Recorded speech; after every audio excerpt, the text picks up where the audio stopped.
नमस्कार, स्वागत है आपका एएनबी न्यूज में। आप देख रहे हैं मध्य भारत और मैं हूं आपके साथ सदफ फातिमा। बुलेटिन की शुरुआत करेंगे। प्रधानमंत्री नरेंद्र मोदी के द्वारा स्वामित्व योजना के तहत पूरे देश में 58 लाख संपत्ति कार्ड का वितरण किया गया है, जिसमें सरगुजा जिले के 6 तहसीलों में 471 अधिकार पत्रों का वितरण किया गया। इसी कड़ी में जिला स्तरीय कार्यक्रम पीजी कॉलेज ऑडिटोरियम में आयोजित किया गया। वहीं इस कार्यक्रम में जिला प्रभारी मंत्री ओपी चौधरी समेत कई दिग्गज मौजूद रहे।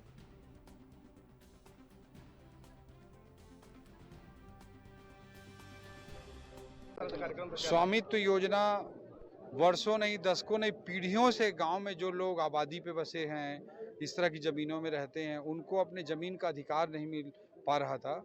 आदरणीय प्रधानमंत्री नरेंद्र मोदी जी ने पूरे देश के लिए 2 करोड़ से अधिक परिवारों को लाभ दिलाने का काम पिछले कुछ वर्षों में सुनिश्चित किया है।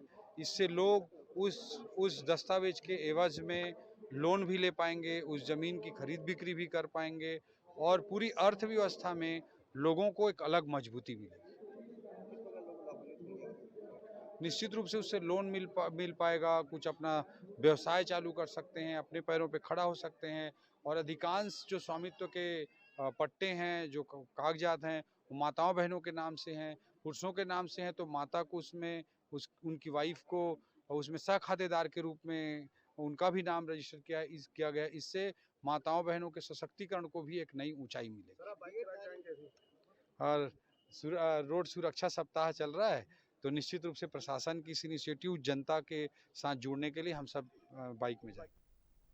छत्तीसगढ़ के रायपुर में महिला शिक्षिकाओं ने वित्त मंत्री ओपी चौधरी के बंगले का घेराव किया है। समायोजन की मांग को लेकर नारेबाजी कर रही हैं। बता दें कि महिलाओं के इस प्रदर्शन को देखते हुए भारी पुलिस बल को भी तैनात किया गया। दरअसल सरकार ने बीएड डिग्रीधारी सहायक शिक्षकों को बर्खास्त करने का आदेश जारी किया था, जिसके तहत कई सहायक शिक्षकों को नौकरी से निकाल दिया गया।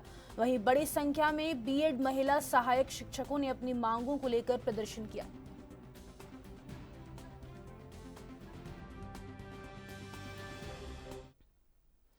फिल्म अभिनेत्री मौनी रॉय श्री महाकालेश्वर ज्योतिर्लिंग मंदिर पहुंचकर भस्म आरती में शामिल हुई हैं। अभिनेत्री मौनी रॉय ने कहा कि मैं यहां आकर बहुत खुश और आभारी महसूस कर रही हूं। मैं उन्हें धन्यवाद देना चाहती हूं। आरती मंत्रमुग्ध कर देने वाली थी।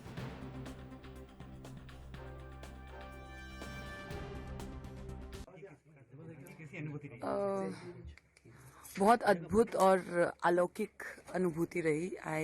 मैं बहुत समय से चाहती थी कि मुझे ये मौका मिले कि मैं यहाँ आऊँ और मुझे दर्शन हो पाए उनके। और जिस तरह की आरती थी आज, मेरे पास शब्द नहीं है। आई थिंक एंड में तो मेरी आंखें भर आई थी और बहुत बहुत खुशी है, बहुत ग्रैटिट्यूड फील कर रही हूँ कि मैं यहाँ आ पाई और ऐसे दर्शन कर पाई। थैंक यू सो मच आप सबको, बहुत बहुत आभार जी। मैं ज़्यादा से ज़्यादा थैंक यू बोलती हूँ। Thank you. मैंने अपनी ज़िंदगी में देखा है कि जितना आप भगवान को थैंक यू बोलो, उतना ही सब कुछ और अच्छा होता है और ज़्यादा मिलता है। So it's always thank you. Jawahar Navodaya की परीक्षा आज जिले भर में आयोजित की गई है। इसी कड़ी में देवभोग ब्लॉक में पहली बार परीक्षा केंद्र बनाए गए थे। पूरे देवभोग ब्लॉक भर में 5 परीक्षा केंद्र बनाए गए थे। 952 छात्र छात्राओं ने परीक्षा के लिए पंजीयन करवाया था, जिसमें से 755 छात्र ही परीक्षा में सम्मिलित हुए। वहीं 197 परीक्षार्थी अनुपस्थित पाए गए। आखिर क्या वजह है कि पहली बार ब्लॉक मुख्यालय में परीक्षा केंद्र बनाए जाने पर भी 197 परीक्षार्थी अनुपस्थित रहे, यह जांच का विषय है। वहीं इस पूरे मामले पर देवभोग विकासखंड शिक्षा अधिकारी देवनाथ बघेल ने बताया कि 197 बच्चे अनुपस्थित हुए हैं, तो इसका समीक्षा किया जाएगा।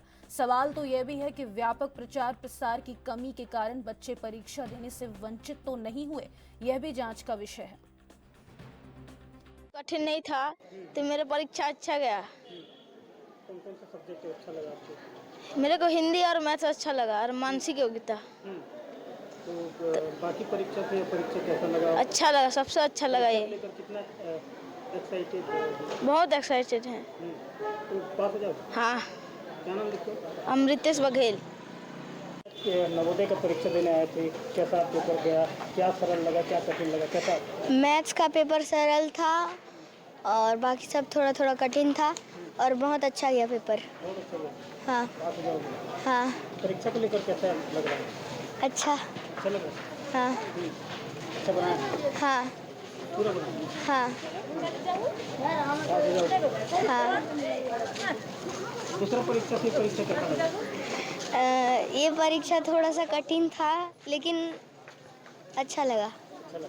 हाँ ब्लॉक भर में जवाहर नवोदय परीक्षा आयोजित हुई। कितने परीक्षा केंद्र बनाए गए थे और कितने बच्चे यहाँ पर सम्मिलित हुए थे?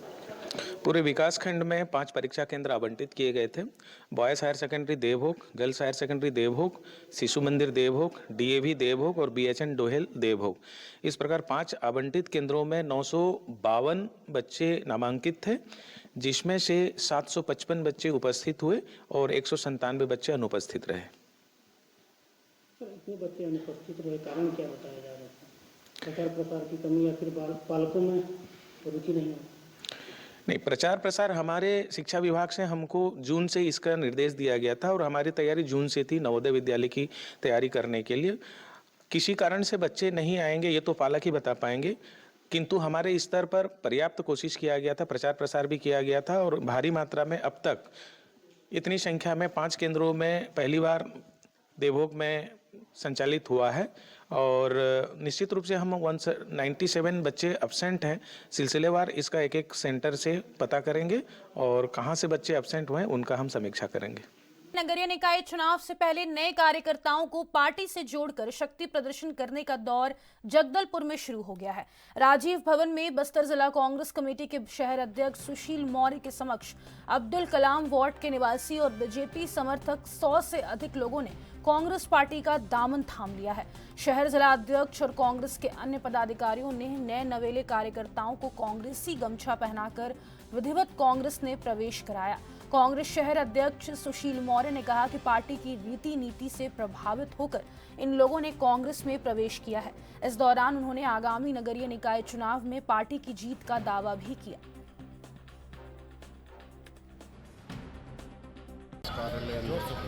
आज कांग्रेस कार्य में अब्दुल कलाम वार्ड के जितने भी हमारे सहभागी आए हुए कांग्रेस की रीति नीति को देखते हुए उससे प्रभावित होते हुए आज कांग्रेस का दामन थामा है। इसलिए मैं सुशील मौर्य जी का धन्यवाद करूंगा, सुखराम नाथ जी का धन्यवाद करूंगा, पंचराज जी का धन्यवाद करूंगा। ये सब पार्टी में बढ़ चढ़कर काम करेंगे। छत्तीसगढ़ के बीजापुर जिले के उसूर ब्लॉक के पुजारी कांकेर और मारूड़बाका के जंगल में गुरुवार को सुरक्षा कर्मियों और नक्सलियों के बीच मुठभेड़ हुई। सुरक्षा बल के जवानों ने मुठभेड़ में मारे गए 12 नक्सलियों के शव बरामद कर लिए हैं।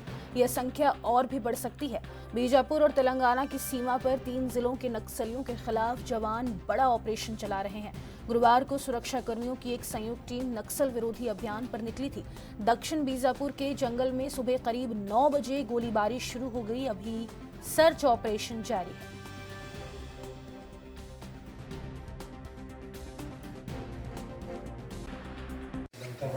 एसटीएफ और कोबरा यूनिट्स का और सीआरपीएफ यूनिट्स का शामिल रहा।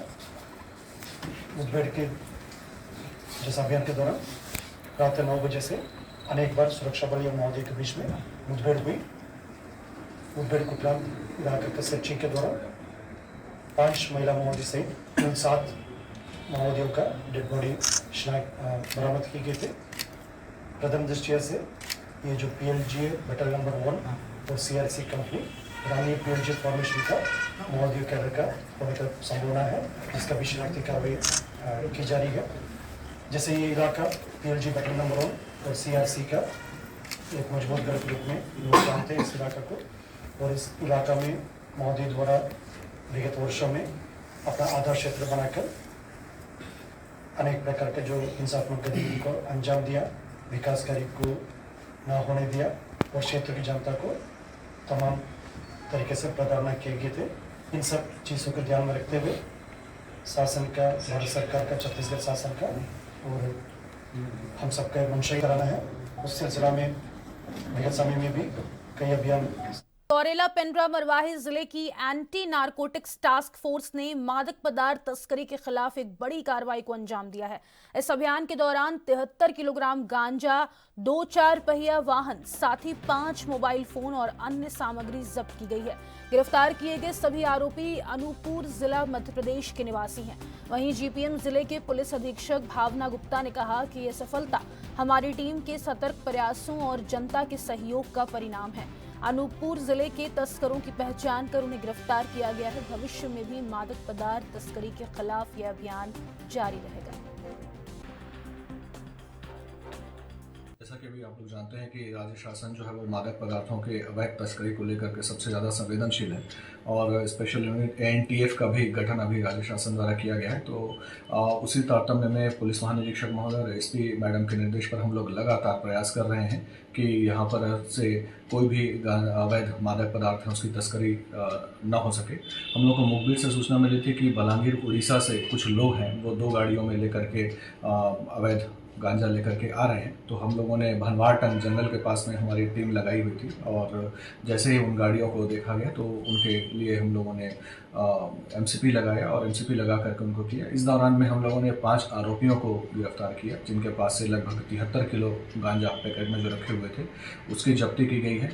5 आरोपी थे। एक आरोपी वहीं पर से जंगल का फ़ायदा रख, चूँकि रात का समय था इसलिए वो भाग गया है और एक सप्लायर है, हम उसकी भी तलाश कर रहे हैं। 5 आरोपियों को गिरफ्तार किए हैं और 2 आरोपी अभी फरार हैं और इनमें से 2 आरोपी ऐसे मिले हुए हैं जिनके खिलाफ में पूर्व में भी जो गांजा तस्करी के अपराध पंजीबद्ध हैं। तो हम लोग NDPS एक्ट के तहत भी उनके खिलाफ माननीय संभाग आयुक्त के पास में प्रतिवेदन प्रेषित कर रहे हैं और अभी हम लोग इसका पूरा एंड टू एंड इन्वेस्टिगेशन करेंगे जैसा कि हमारे वरिष्ठ अधिकारियों का मार्गदर्शन है और जो 2 फरार आरोपी हैं हम उनको भी शीघ्र गिरफ्तार करेंगे। छत्तीसगढ़ के रायपुर में PWD विभाग ने बीजापुर सड़क निर्माण और मोवा ओवरब्रिज मरम्मत कार्य में गड़बड़ी और लापरवाही पर सख्ती बरतते हुए कार्रवाई की है। बता दें कि उप मुख्यमंत्री अरुण साव के सख्त रवैये में बीजापुर से लेकर रायपुर तक बड़े अफसर नाप दिए गए हैं। विभाग ने बीजापुर में सड़क निर्माण में कार्यों में लापरवाही और भ्रष्टाचार के दोषी अधिकारियों के खिलाफ FIR के साथ ही निलंबन की भी कार्रवाई की है। साथ ही एक अधिकारी को कारण बताओ नोटिस भी जारी किया गया है।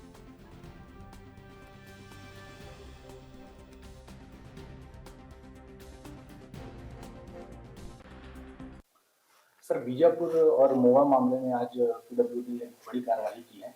इसमें सरकार क्या मैसेज देना चाहती है? दोनों ही मामलों में बहुत बड़ा आप लोगों ने एक आदेश जारी किया है और कठोर कार्रवाई का एक इसमें विजन दिख रहा है। सरकार का क्या इसमें? गंगालूर सड़क बीजापुर जिले की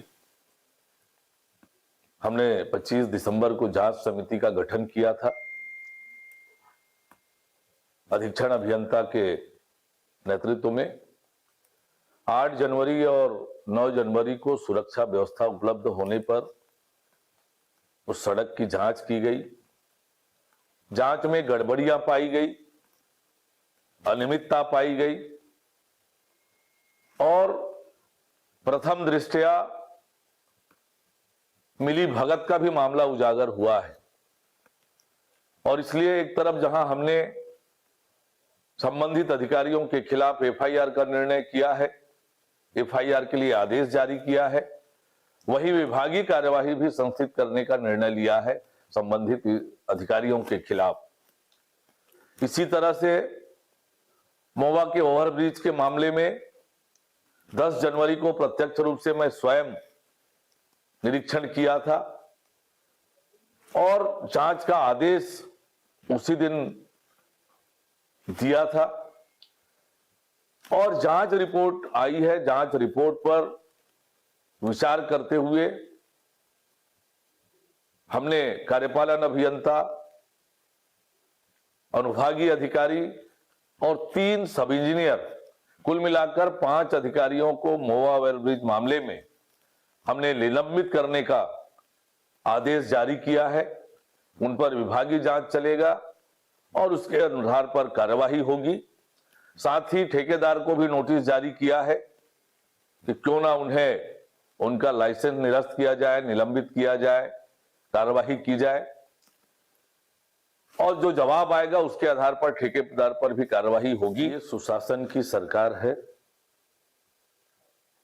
और भ्रष्टाचारी कोई भी हो उसे जेल की हवा खानी पड़ेगी।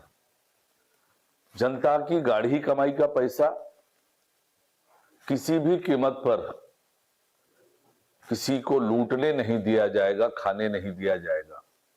जनता का पैसा जनता के हित में ही खर्चा होना चाहिए। भ्रष्टाचार किसी भी कीमत पर बर्दाश्त नहीं किया जाएगा। काम की गुणवत्ता से कोई समझौता नहीं होगा और जहां भी गड़बड़ी पाई जाएगी कठोर कार्रवाई होगी, ठोस कार्रवाई होगी। अनियमितता और गड़बड़ी पाए जाने पर एफआईआर भी दर्ज करने की कार्रवाई होगी। ये मैं आप सबको भरोसा दिला। छत्तीसगढ़ के बेमेतरा में साजा मुख्यालय में बाघ ने दस्तक दिया है, जिससे ग्रामीणों में दहशत का माहौल बना हुआ है। इसके चलते वन विभाग भी अलर्ट मोड पर है। पिछले 2 दिनों से क्षेत्र में वन्यजीव घूम रहे हैं। बता दें कि जिले में तनावपूर्ण माहौल देखते हुए वन विभाग के आला अधिकारी मौजूद हैं। जानकारी के मुताबिक साजा के बिजली ऑफिस के पास गन्ने के खेत में बाघ देखा गया, जिसके बाद हर तरफ वन विभाग और प्रशासन की तैनाती की गई है। कल तक तो महुआ भाटा में बाघ की मौजूदगी का जानकारी था हम लोगों को, और रात्रिकालीन समय में भी हम लोग वहाँ उपस्थित थे ड्यूटी में। आज सुबह भी गश्त किए, लेकिन वहाँ कहीं पर भी दिखाई नहीं दिया। लेकिन अभी सुबह जानकारी मिला कि मोहतरा के रास्ते से वो साजा पहुँच गए हैं, और साजा में बिजली ऑफिस के पीछे लाल ज्ञान सिंह का फार्म हाउस है, वहाँ गन्ना लगा हुआ है 50 एकड़ में, और गन्ना के अंदर घुसा है। ऐसा बकरी चरवाहा ने देखा हुआ है और उसी के द्वारा हमको जानकारी मिला है। क्या अभी आपकी टीम जो है लगातार सर्च कर रही है? क्या कुछ मिला अभी तक जो है? अभी तक हमको उसका पद चिन्ह और वो जहाँ जहाँ भी लेटा हुआ है उसके कुछ थोड़ा बहुत बाल मिला है, जिससे हमारे वन मंडल अधिकारी ने पुष्टि किया है कि वो बाघ का ही बाल है, बाघ का ही पद चिन्ह है। कहीं पे कहीं जगह पे जो है जान मान की हानि तो नहीं हुई अभी तक? अभी तक किसी प्रकार के शिकार नहीं किया है, किसी तरह का कोई नुकसान नहीं पहुंचाया है किसी को। कहाँ देखे सर? अभी अभी शेर देखे सर। कतक टाइम की बात है? ये 12 बजे के बाद। 12 बजे की बात है। कहाँ रिश्ते हो पास में? बकरी चराते हैं। अच्छा, अंदरे में? हाँ हाँ। मैं 4 महीनों की बकरी अंदरे में चराता हूँ। हाँ हाँ। तो कौन साइड में बगिस फिर होगा? वो पीछे हुई थोड़ा। अच्छा, तो मैं बकरी भागी तब मैं बकरी पीछे पीछे मैं भी चले गया। जानकारी कौन लगा फिर? क्या है जानकारी? है ये बाड़ी वाले दे हो। अच्छा, ये बाड़ी वाले है यहाँ फोन करी से, और वो मैं नीति नगर मन बताए हूँ। कांकेर में भालू के आतंक से लोग आए दिन परेशान रहते हैं, पर इस बार भालू के आतंक ने 2 लोगों की मौत का कारण बन गए। मामला भानु प्रतापपुर ब्लॉक के अंतर्गत ग्राम डोंगर कट्टा की है, जहां भालू के आतंक से 2 लोग घायल हो गए तो वहीं 2 लोगों की मौके पर ही मौत हो गई। जब इसकी सूचना वन विभाग को मिली तो वन विभाग की टीम मृतक बॉडी लेने जा रहे थे। इसी दौरान भालू ने फिर हमला किया, जिससे वनकर्मी घायल हो गए, जिसे तुरंत इलाज के लिए हॉस्पिटल भेजा गया है।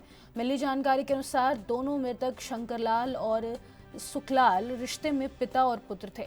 डोगरकट्टा के 4 ग्रामीण लकड़ी के लिए जंगल जा रहे थे। इसी दौरान भालू का हमला इतना भयानक था कि दोनों को बचने का मौका ही नहीं मिला और मौके पर ही दोनों की मौत हो गई। वहीं 2 ग्रामीण घायल हो गए। भालू के आतंक को देखते हुए पुलिस और वन विभाग की टीम मौके पर मौजूद है। छत्तीसगढ़ के बीजापुर में नक्सल एनकाउंटर में बस्तर पुलिस ने बड़ा दावा किया है। बस्तर आईजी ने प्रेस कॉन्फ्रेंस कर इस मुठभेड़ की सफलता पर खुलासा किया। उन्होंने कहा कि मारे गए नक्सली बस्तर में नक्सलियों के सबसे मजबूत इकाई पीएलजीए के सदस्य थे। गुरुवार को हुए मुठभेड़ में फोर्स को कुल 12 नक्सलियों के शव मिले हैं। वहीं मारे गए सभी 12 नक्सली माओवादियों नक्सलियों की पहचान नहीं हो पाई है। ढेर हुए कुल 12 नक्सलियों में 5 महिला नक्सली है, जबकि 7 पुरुष नक्सली हैं। नक्सलियों के इस यूनिट ने कई हमलों को अंजाम दिया था।